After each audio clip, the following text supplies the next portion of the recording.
Vayamos al texto que hemos estado viendo por meses, capítulo 9 de Lucas, y vamos a estar viendo ahí, hermanos, una advertencia contra el sectarismo. Una advertencia contra el sectarismo. Ese es nuestro título del día de hoy. Una advertencia contra el sectarismo. Lucas 9. El texto a considerar el día de hoy, mis hermanos, es del 49 al 50.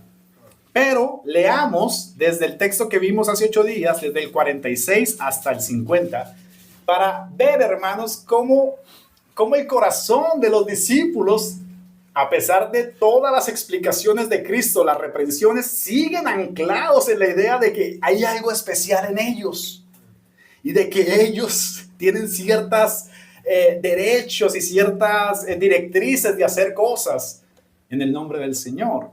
Y el Señor va a poner ahí con mucho amor un stop una vez más, después de muchos, una vez más. Y vamos a continuar, hermanos, estudiando este texto. Y también vamos a encontrar que una vez más ahí los discípulos dicen que fueron mal recibidos en una ciudad y dicen quememos esta ciudad. O sea, verdaderamente, hermanos, que es demasiado serio esto que vamos a estudiar. Hace 8 días meditamos en el más grande del reino de los cielos, el más grande del reino. Meditamos versos 46 al 48. Vamos a meditar del 49 al 50, pero leamos desde el 46. Dicen las Sagradas Escrituras de esta forma. Entonces, entraron en discusión sobre quién de ellos sería el mayor. Y Jesús, percibiendo los pensamientos de sus corazones, tomó a un niño y lo puso junto a sí y les dijo: cualquiera que reciba a este niño en mi nombre, a mí me recibe. Y cualquiera que me recibe a mí, recibe al que me envió. Porque el que es más pequeño entre todos vosotros es el más grande.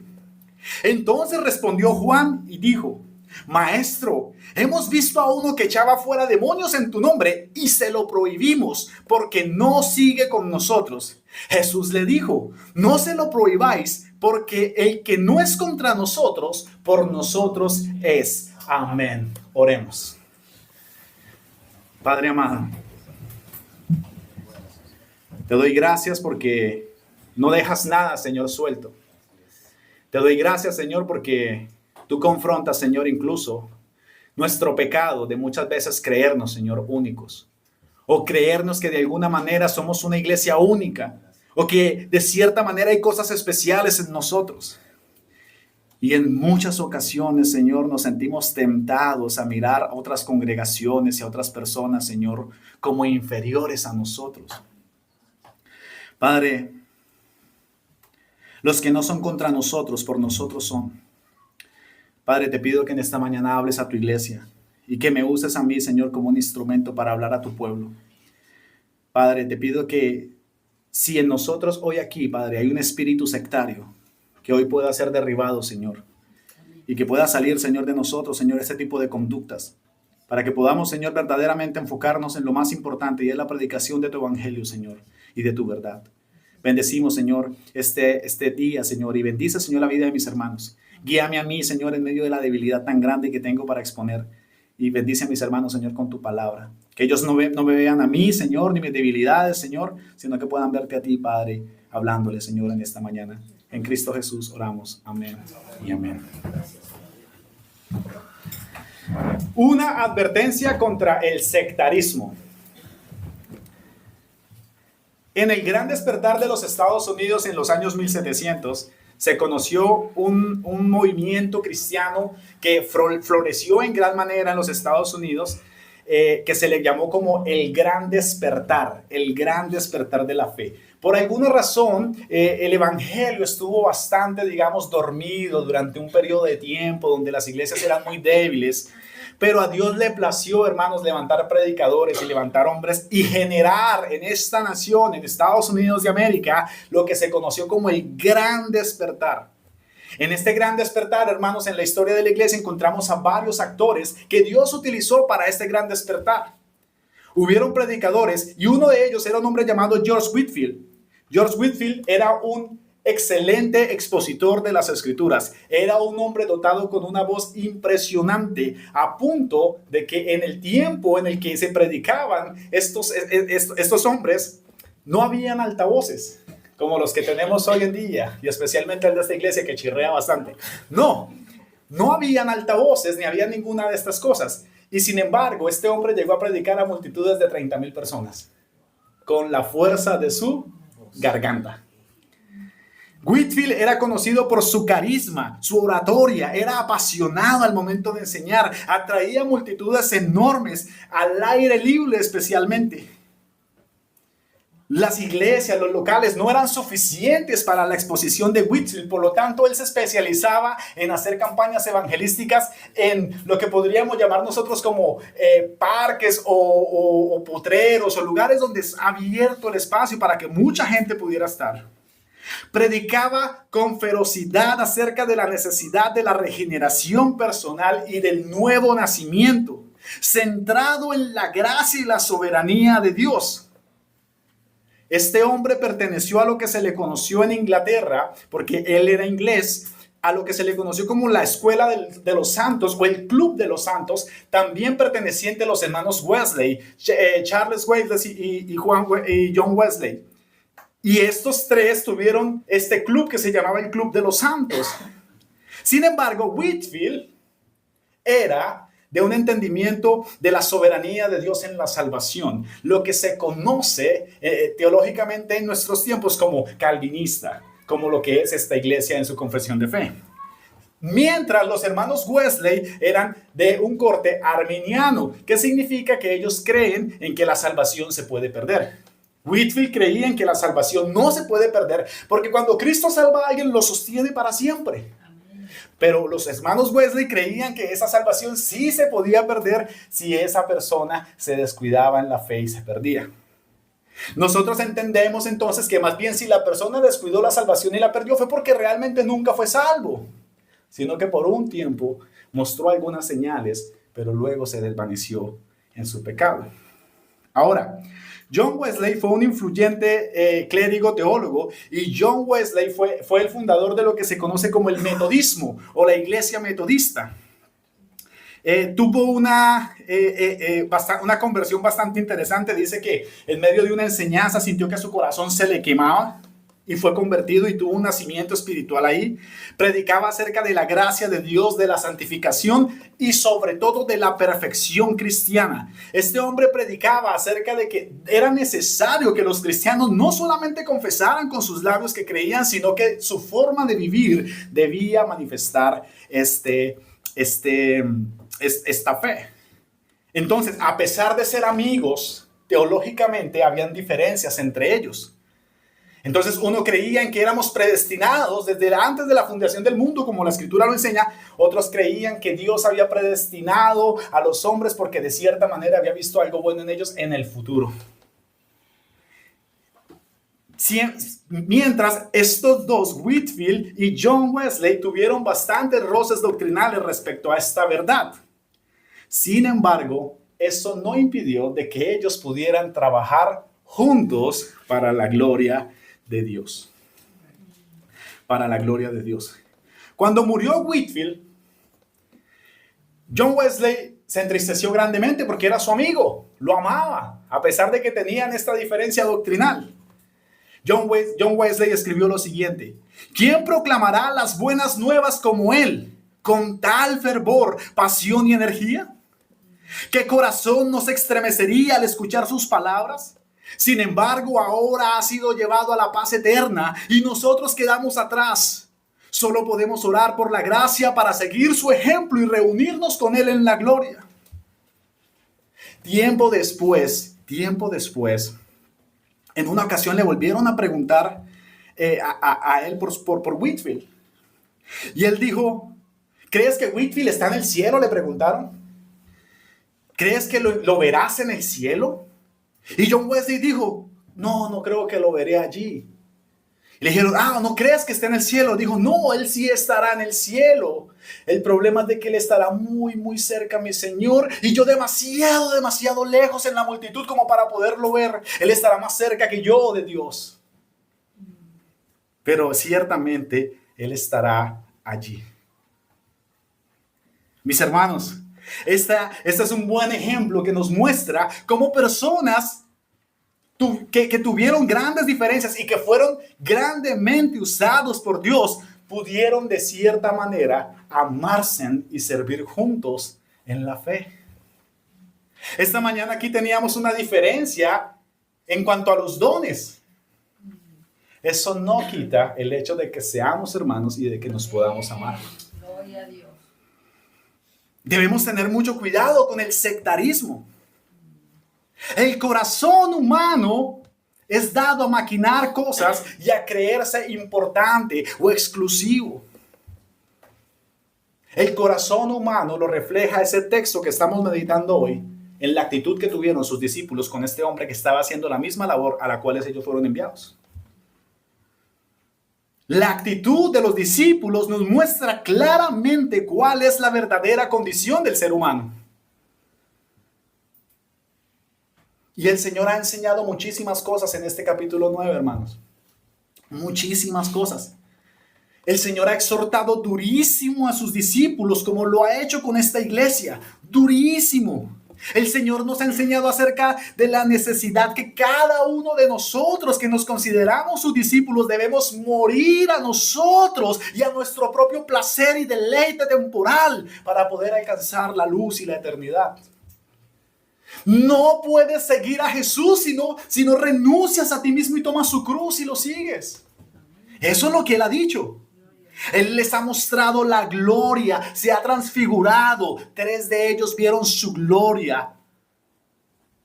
Y no solamente vieron su gloria, sino que pudieron escuchar la voz directamente del Padre que decía: este es mi Hijo muy amado, a Él deben oír. Luego de ahí el Señor permite que estos hombres vean su incapacidad, vean la incapacidad que tienen, y un muchacho, un niño endemoniado, por poco forma una trifulca ahí con los 9 que estaban abajo, bajando del monte. Y una vez más el Señor muestra su gloria y su poder liberando a este niño y levantándolo del suelo y entregándolo a su Padre. Les ha mostrado la compasión y les ha permitido ver la gloria, no solamente en el monte, sino la gloria del mismo Cristo en el valle y la compasión que tiene por el Padre, que le suplica que libere a su Hijo.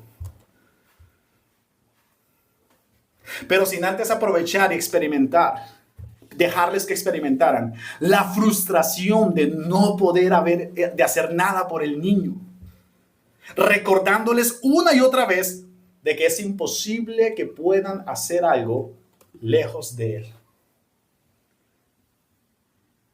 Ahora Lucas nos ha mostrado en enseñanzas pasadas que ellos están contentos y gozosos. Toda la multitud está aclamando a su maestro, está rindiéndole tributo a Cristo. Adoración, reconocido por las multitudes. Pero la actitud del Señor es: tranquilos. Tranquilos, no se dejen deslumbrar por estas cosas, tranquilos.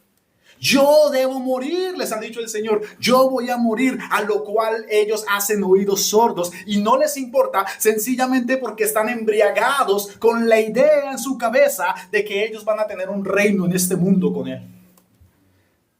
Señor, estamos pasándola tan bien, estás haciendo tantos milagros, estás sanando tantos enfermos, la gente y la multitud te aclama, no digas de ninguna manera que vas a morir.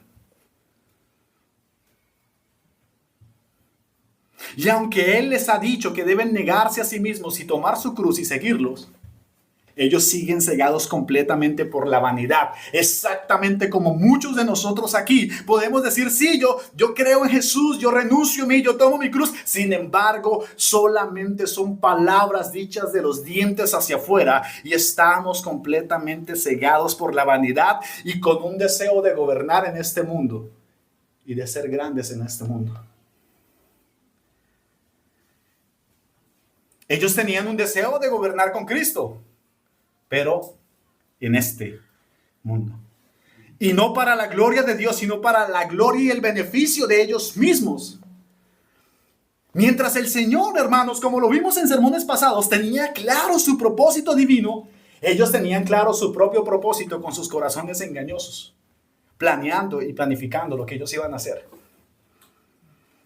al punto que hacen de oídos sordos a los mandatos del Señor y entran a sostener la conversación que meditamos hace 8 días. Una conversación bastante impía, y entre ellos empiezan a discutir quién de ellos será el mayor. ¿Quién será el más grande? Y el Señor, una vez más, con tanto amor y con tanta paciencia, soportando los corazones de estos hombres, tiene que una vez más tomar a un niño y ponerlo en medio y decirle: el más grande es el que se haga como este niño, sin deseos de grandeza, sin deseos de gobernar a nadie, sin deseos de mandar a nadie. Ese es el más grande de todos. Y llegamos a nuestro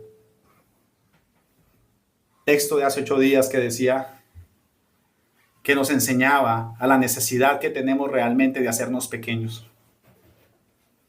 La necesidad más grande en la iglesia, la necesidad más grande de esta iglesia es de que la gente que está en esta iglesia tiene que hacerse pequeña. Esa es la forma en cómo Cristo será glorificado verdaderamente. Todos nosotros debemos hacernos pequeños, hacernos humildes y no creernos mejores que otros. Si verdaderamente anhelamos la grandeza pura y la solemne grandeza que agrada a Dios, entonces todos nosotros debemos hacernos tan pequeños, capaces de servirnos los unos a los otros, considerando a todos los demás como superiores a nosotros mismos. Esa es la grandeza de la fe cristiana. ¿Quieres ser un grande? Debes ser el más pequeño de todos. El más pequeño de todos. Spurgeon, respecto a este texto, dijo lo siguiente, y hace 8 días terminé el sermón con esto: el hermano más grande de la iglesia es aquel que está dispuesto a hacer un tapete para que todos puedan limpiarse las botas en él. El hermano más grande de la iglesia es aquel que no le importa lo que le pase con tal de que Dios sea glorificado. Ese es el hermano más importante y el más grande de la iglesia.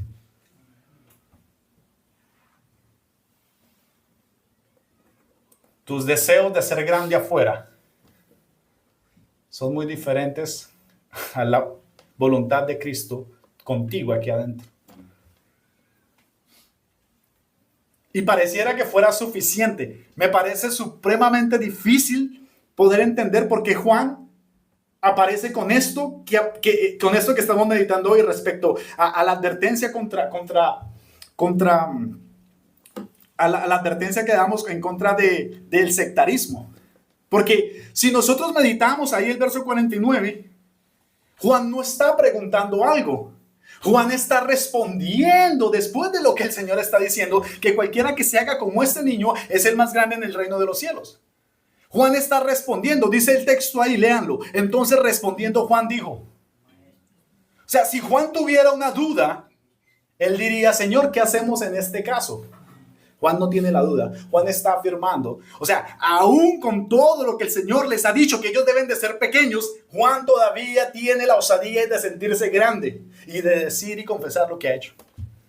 Y respondiendo Juan dijo: Maestro, hemos visto a uno que echaba fuera demonios en tu nombre y se lo prohibimos. Mis hermanos, ¿qué ceguera más grande? El pecado nos hace ciegos. No podemos ver, no podemos entender cuando nuestra visión está nublada por el engaño del pecado. La actitud que el Señor ha tenido de corregir a estos hombres una y otra vez persiste en los discípulos, el mal deseo y los malos deseos en su corazón. De ciertamente, hermanos, ellos había orgullo e intereses personales en medio de lo que ellos estaban haciendo. Yo no creo, hermanos, que Juan debió haber dicho algo.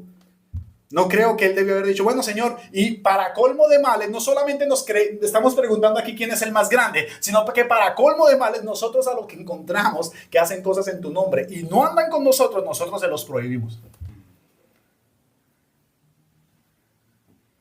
Es extraño que aún en medio de una respuesta tan contundente, donde el Señor toma a un niño que no tiene deseo de gobernar a nadie, lo pone en el medio y dice, este niño es el más grande de todos.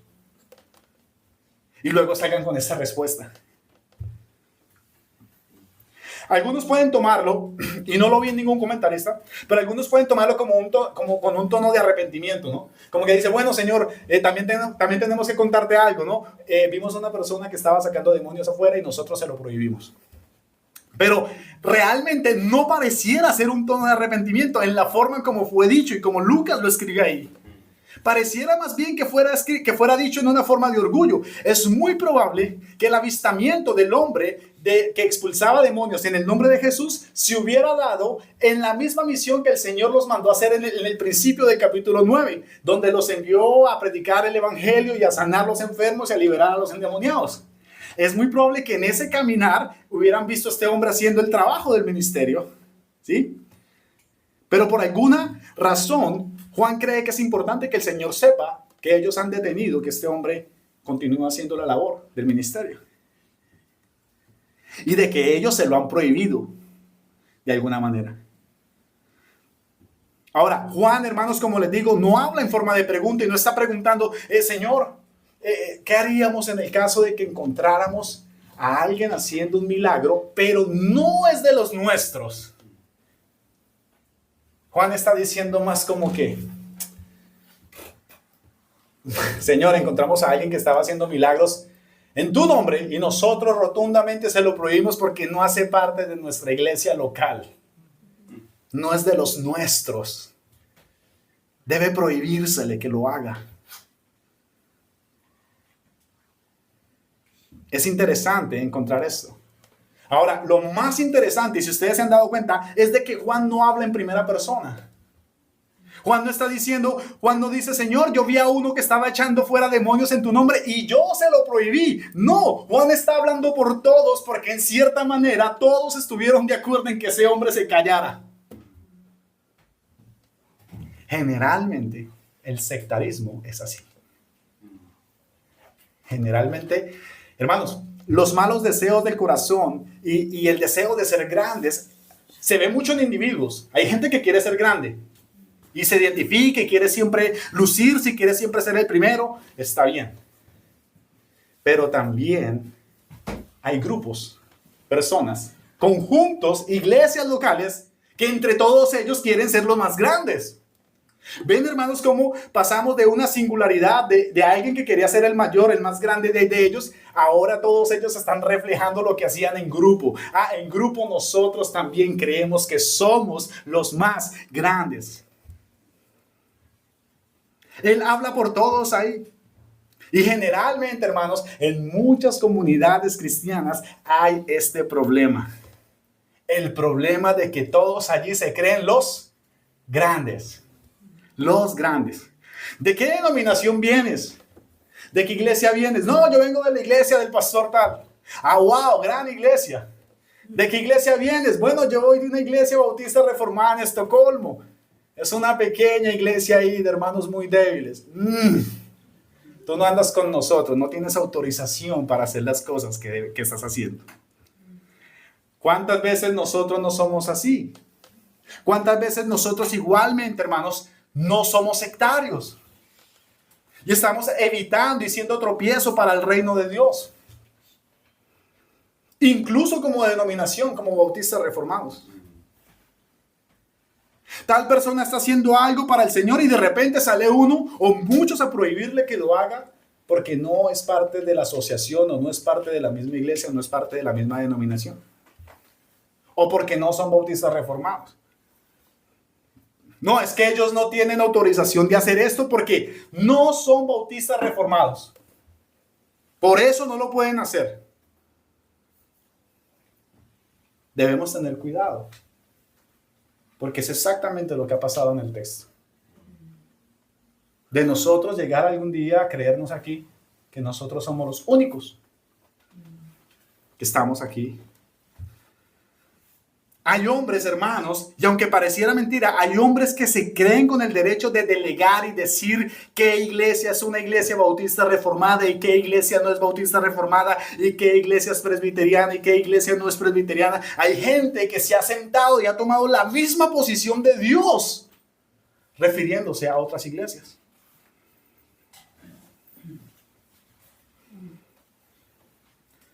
Mirando las cosas superficiales, mirando las cosas pequeñas, mirando los pequeños detalles, no fijándose si verdaderamente en esos lugares están predicando verdaderamente el evangelio.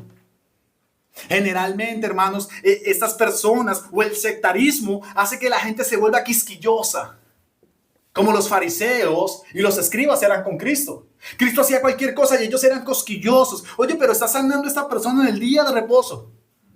Oye, están arrancando espigas en el día de reposo. Mirando solamente superficialmente las cosas y no mirando verdaderamente adentro qué es lo que está pasando y si verdaderamente están predicando a Cristo. Hay iglesias que dicen, bueno, si cantan himnos, entonces son muy ortodoxos y aburridos. No, eso no pueden ser bautistas reformados, no pueden ser verdaderos reformados, no pueden ser bíblicos.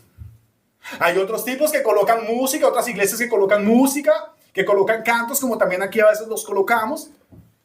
Y entonces dicen, no pueden ser verdaderos porque es que colocan esa música que es movida y toca instrumentos. Y así se va formando el sectarismo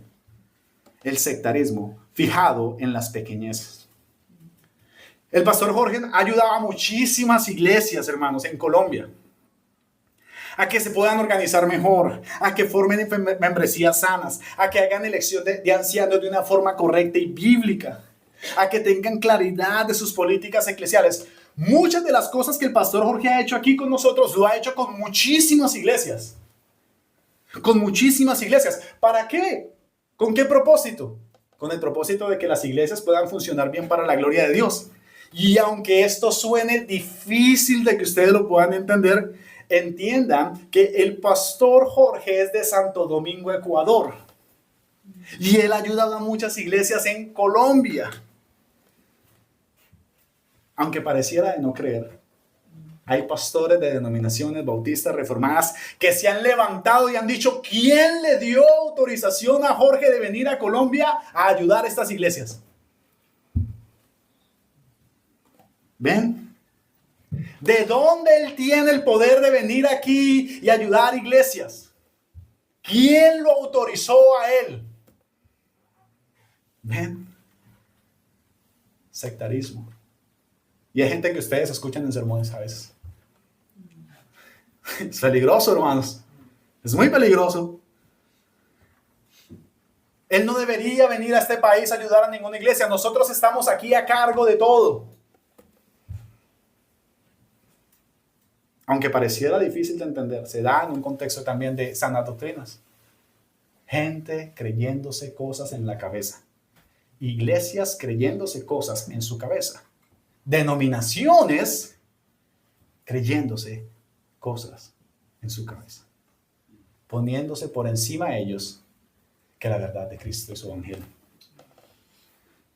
Ahora en el segundo punto, hermanos, hay algo muy interesante porque dice, el motivo por el cual ellos prohíben que este hombre haga lo que está haciendo es porque no sigue con nosotros. O sea, el argumento está en que el hombre Jesús es verídico, el poder en su nombre es verídico, él está liberando a una persona que necesita ayuda. El problema de frenarlo, de dejar de hacer el trabajo, es porque no está con ellos.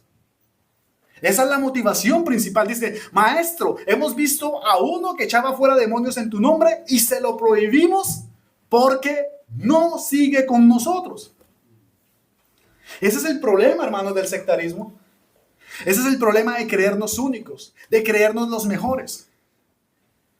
Y esto no es solo algo, como les dije, no es solo algo que se da en los individuos. Generalmente los individuos nos queremos ser mejores, queremos vernos mejores, más puros, más limpios, mejores destacados, mejores hablados. Pero no, hermanos, esto es algo que se ve también en grupos.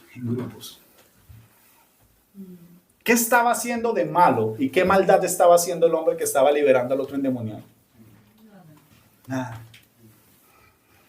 ¿Está ayudando a la gente? El texto en ninguna parte nos dice que era un falso maestro. En ninguna parte nos dice que era un hereje, que estaba enseñando mal. No dice nada de eso. Muy seguramente estaba enseñando correctamente. La molestia de los apóstoles es de que él no anda con ellos. De que él está haciendo la obra y de que él no anda con ellos, de que no está con ellos. Ese es el motivo, hermanos. Hay algo muy grave, hermanos, cuando las personas han estado aquí. Doy gracias al Señor, hermanos. Y no quiero que piensen que estamos hablando porque nos creemos buenos. Pero doy gracias al Señor que gente que estaba aquí y todavía tenemos contacto con ellos. Y nos interesa y a veces hablamos y compartimos con ellos. Las sectas son las que sales y nunca más. No somos una secta. Alguien vino aquí. No le gustó que enseñáramos acerca de la soberanía de Dios en la salvación. Se fue. Puede que sea un hermano verdadero. No tienes que cortarlo para siempre. Puedes compartir con esa persona. Puedes seguir. Puedes motivarla a que busque una iglesia donde de alguna manera enseñe tal vez las convicciones que la persona cree. Debes de ayudar. Las sectas cortan a la gente. No estamos interesados en que seamos, nunca hemos estado interesados en que esto se llene más. No. El evangelio moderno está acostumbrado en llenar las iglesias de personas. Nosotros queremos llenar a la gente de Dios y eso es completamente diferente. Eso es completamente diferente. El crecimiento que tienen muchas personas en el día de hoy es un crecimiento en número de personas. Nadie habla del crecimiento de cada una de las personas en su espíritu, en la verdad.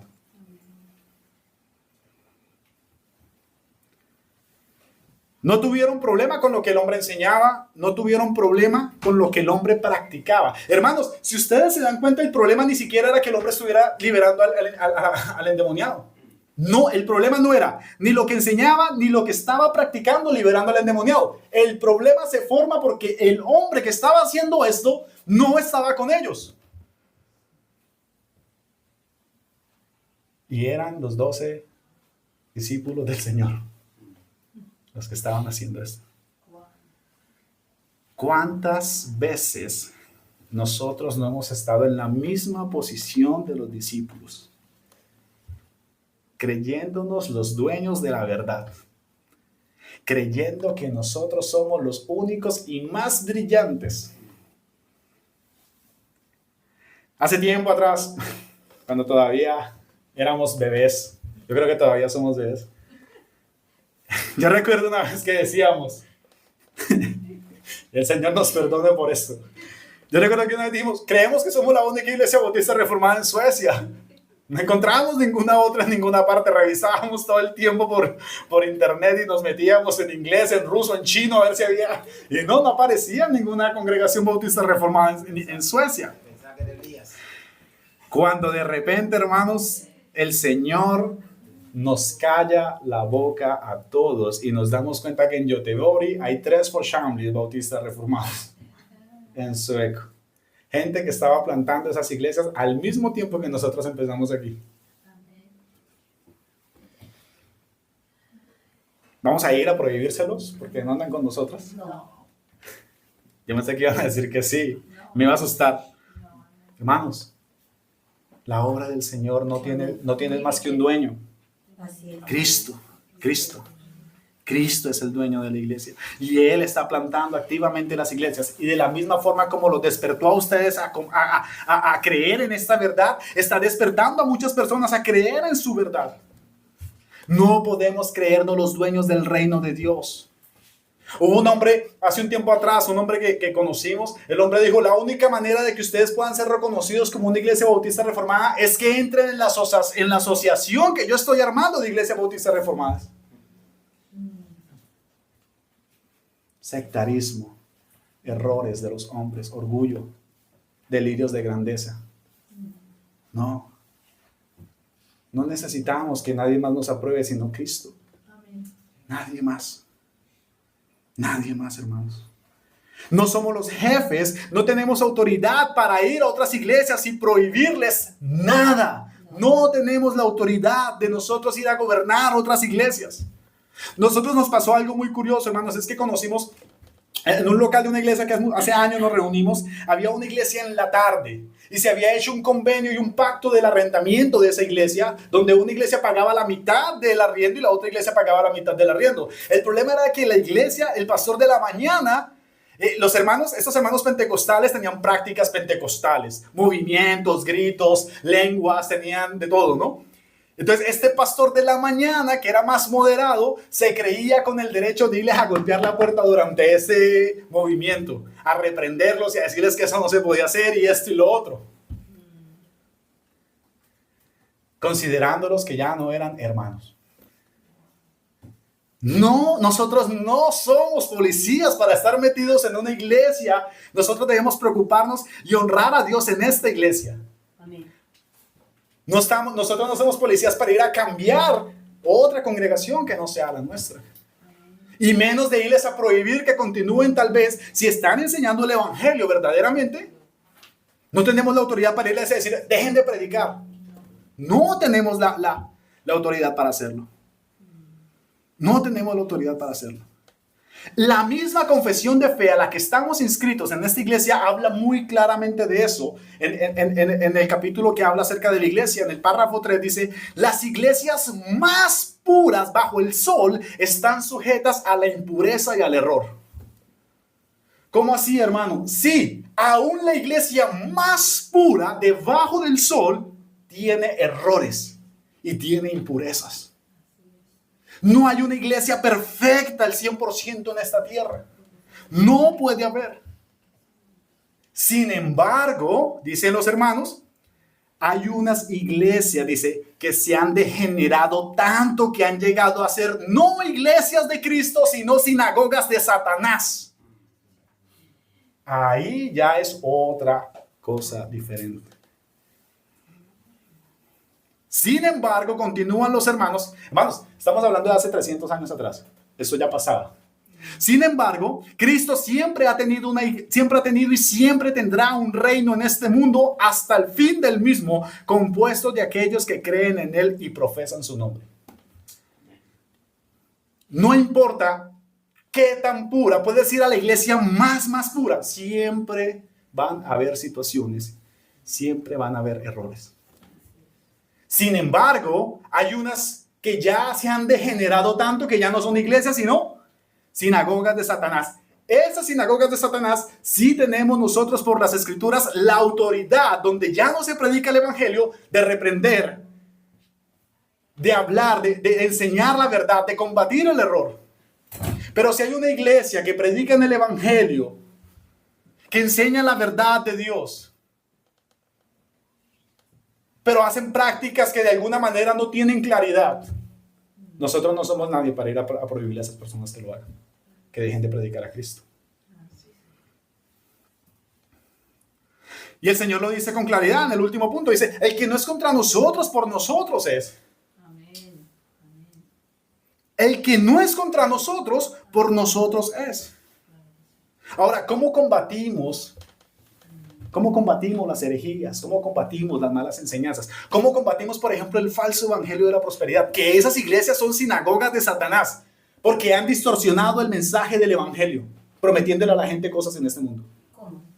¿Cómo los combatimos? ¿Con machetes? ¿Vamos con palos? ¿Vamos a quemar la iglesia? No. ¿Cómo combatimos eso? Con la verdad, enseñando la verdad, enseñando la palabra de Dios. Se combate, hermanos, con la verdad. ¿Cómo combates a la mentira? Enseñando la verdad.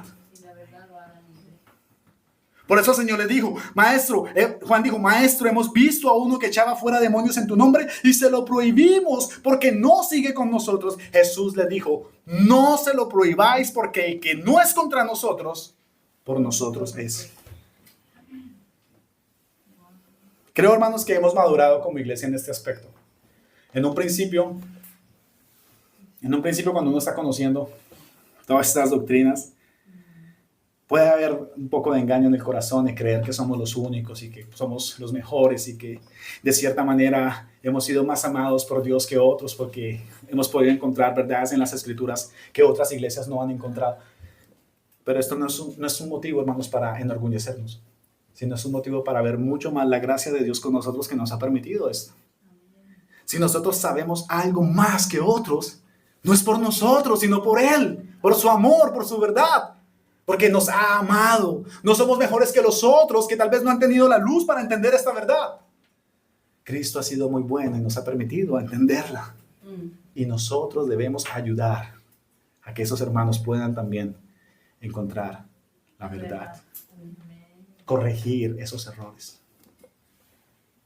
En el cielo habrán bautistas, habrán presbiterianos, habrán anglicanos, habrán pentecostales, habrán wesleyanos. Católicos. En el cielo, en el cielo, mis hermanos, se terminarán todo tipo de denominaciones. No existirá ninguna denominación, aunque nos veremos allí. Todos seremos enseñados por Dios. Allí todos seremos hijos de nuestro buen Dios. Por causa de la caída, nuestro entendimiento no es el mismo. Aquí, en este pequeño grupo de personas, en este pequeñito grupo de personas, hay diferentes entendimientos. ¿Cómo haces para que toda la cristiandad tenga el mismo entendimiento? No puedes. No puedes hacerlo. No puedes hacerlo. Pero de cierta manera como iglesia encontramos la necesidad de que todos, por lo menos en los puntos más esenciales de la fe, creamos en lo mismo. Y por eso esta iglesia, como un cuidado contra las herejías y por no andar en cualquier viento y llevados por cualquier viento de doctrina, tenemos una confesión de fe. Confesión de fe. Que nos mantiene unidos y firmes en un solo lugar. Si alguien viene con una herejía o una mentira, abriremos nuestra confesión de fe. Diremos, no es lo que las Escrituras dicen respecto a esto. Debemos tener claro, hermanos, no debemos proclamar el sectarismo, pero una iglesia debe tener claro qué es lo que cree y qué es lo que no. Y aún en medio de ese entendimiento que muchos llegan a tener por causa de la caída, esas iglesias también deben de tener sus propias, entendimiento de qué es lo que creen y enseñar esto. Pero en términos generales, en las cosas en las cuales tenemos que tener unidad, esenciales de la cristiandad, debemos creer las mismas cosas. Esta mañana vimos un ejemplo. Hay hermanos que probablemente todavía creen en la continuación de los dones extraordinarios del Nuevo Testamento. Otros no creemos en esos dones extraordinarios porque lo que vimos en el Nuevo Testamento, en el libro de Hechos, fue asombroso. Resurrección de muertos. Yo no veo eso hoy. Sanidades impresionantes. Yo no veo eso hoy. Ese don en hombres que vayan y toquen a alguien y recompongan piernas, hagan que salgan brazos, piernas. No, yo no veo eso. Y si lo viera, llevaría a esas personas a un hospital. ¿Entienden? Pero respeto a aquellos hermanos que lo creen. Y no son hijos del diablo ni nada, sino que son hermanos que tienen ese entendimiento. Entendimiento. El que no es contra nosotros, por nosotros es. El que no es contra nosotros, por nosotros es. No debemos combatir el error y estar escribiendo cosas contra un hermano que tal vez cree, de cierta manera en los dones y decirle usted no es un hermano. Muchos presbiterianos dicen de nosotros que no somos cristianos verdaderos porque no bautizamos niños. Porque la tradición de la Reforma bautizó niños, Calvino bautizó niños, Lutero bautizó niños, Knox bautizó niños, Zwingli bautizó niños. Entonces, ellos bautizan niños, pero ellos son nuestros hermanos. Y tenemos esa diferencia en cuanto al bautismo y el entendimiento de los pactos, pero eso no quita que seamos hermanos con ellos y debemos amarlos. ¿Han entendido así de esa manera? Ok, por causa de las limitaciones y la caída lo entienden así. nosotros por causa de la verdad y las escrituras lo entendemos de esta forma. Y honramos a Dios por eso. Pero hay un pero ahí muy grande. Contra las falsas enseñanzas de los testigos de Jehová, de los adventistas, de los mormones, de los unicitarios y de aquellos que enseñan el falso evangelio de la prosperidad, contra estos grupos que degeneran y distorsionan el verdadero evangelio entregado por el Señor Jesucristo y sus apóstoles, con estas personas no hay tregua y hay una lucha diaria contra la mentira y el error, porque son grupos de personas que llevan a gente al infierno. Y debemos combatirlos con todas nuestras fuerzas. ¿Entienden? No podemos tener compasión del error, porque una mentira mata a la gente. Pastor Pobochek dice algo muy interesante. La gente generalmente, especialmente en el pentecostalismo, la gente cree que el diablo está matando a la gente enterrándole el tenedor, jalándole la cola, las piernas. La gente cree que Satanás está atormentando a la gente de esta manera, apareciéndose. No, yo vi el diablo, yo vi la cola, se sentó en mi sofá. Uno ve testimonios por internet de esto, de iglesias pentecostales. ¿Saben cómo está matando Satanás a los cristianos, a mucha gente? A través de los púlpitos, de gente ahí parada enseñando mentiras. Satanás se levanta los domingos, día del Señor, se mete en las iglesias, se mete en los estudios de mucha gente a enseñar mentiras y falsedades y a prometer gente cosas en este mundo y tesoros en este mundo, y la gente queda encantada con esos errores y con esos errores se van al infierno. Satanás, hermanos, mata a través de la herejía y de las mentiras. Y está muy activo todos los días en esa labor. Por eso les digo, testigos de Jehová, mormones, unicitarios que niegan la Trinidad, algo que en las Escrituras está completamente claro. No podemos tolerar a los tales y deben ser denunciados. Hermano, ¿está contradiciendo todo lo que ha dicho antes? No.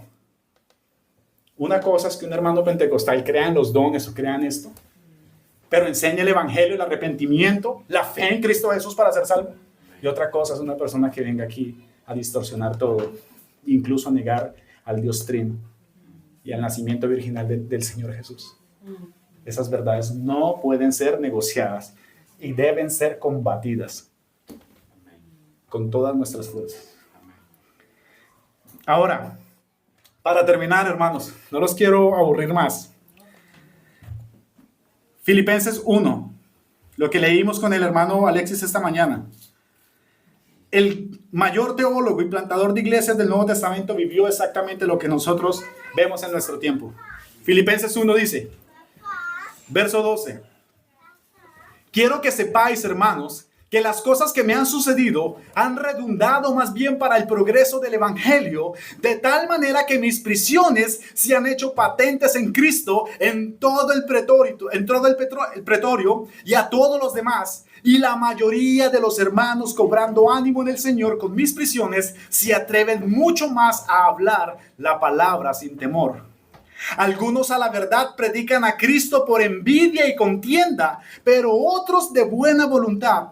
Los unos anuncian a Cristo por contención, no sinceramente, pensando añadir aflicción a mis prisiones, pero los otros por amor, sabiendo que estoy puesto para la defensa del evangelio. Que pues, que no obstante, de todas maneras, o por pretexto o verdad, Cristo es anunciado, y en esto me gozo y me gozaré aún más. El mayor teólogo del Nuevo Testamento y el mayor plantador de iglesias del Nuevo Testamento escribió esto. ¿Qué debemos pensar nosotros, que somos pobres hombres y mujeres débiles? Hermanos, hay gente que está predicando por contienda. Es curioso, pero hay iglesias que están compitiendo por quién tiene más miembros o quién se desarrolla más rápido. Puede pasar, hermanos, de que mañana o en un año haya una iglesia bautista reformada en español. Y Dios puede usar a esos hermanos mucho más que a nosotros y pueden crecer mucho más que nosotros. Y nosotros debemos de glorificar a Dios por ellos. Amén. No debemos contender con nadie. Y no se trata de competir con nadie. Si nosotros quisiéramos ser una mega iglesia, nunca predicaríamos lo que predicamos aquí. Nunca haríamos lo que hacemos aquí. Si el interés de nosotros fuera en traer gente, lo último que les enseñaríamos sería el escandaloso evangelio de Jesucristo. Lo último que enseñaríamos sería eso. Te enseñaríamos visiones, tus sueños cumplidos, tu autorrealización, tu mejor trabajo, tu mejor bienestar, tu mejor sueño, menos a Cristo. Nos interesa tu alma, nos interesa la verdad. No batallemos con nuestras propias fuerzas en este sentido. Luchemos contra el sectarismo en nuestros propios corazones de llegarnos a creer algo. Pero en aquellos lugares donde están predicando el evangelio, sinceramente, aún con medio de los defectos que tienen, oremos para que esos hermanos puedan llegar algún día a la verdad. Mostremos misericordia con aquellos que de alguna manera, por ignorancia, están de alguna manera teniendo errores en algunos aspectos. Contra las sectas, a fuego por la verdad. Cuando el evangelio está en fuego, todas las cosas están en fuego. Oremos.